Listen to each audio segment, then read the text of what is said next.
Hi kids, this month's message from the Conservation Kids is all about gardening. Since it's springtime, hopefully everybody's thinking more about the things they're going to be planting outside. One thing that can be really good for your garden is composting. Instead of throwing away your organic waste, you can compost it. It's recycling the organic matter into dirt that you can use in your garden that works really good. And even if you live in a small apartment, you can still use something like a small bin to be able to compost. Hold on. My conservation senses are tingling.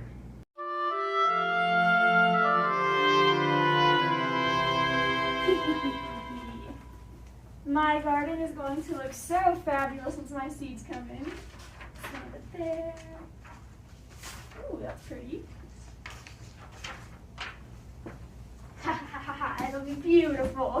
What are you doing, toxic waste? I'm planting my garden. I'm planning where I'm going to put all my plants when they come. Do you see these plants? These are all noxious weeds. Noxious weeds? I got them off the internet. What are you talking about? Noxious weeds are plants that aren't native to here, and they can be harmful to our native plants and agricultural plants. That's what all of these plants are.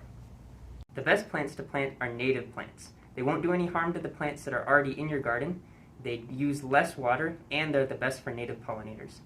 Here's some scarlet globe mallow seeds that you can plant in your garden, toxic waste. Are these going to be as pretty as my noxious weeds that I'm getting off the internet? They are. There's lots of native plants that are just as beautiful as those invasive plants. Things like our SEGO lily flower, the state flower of Utah. They're wonderful plants.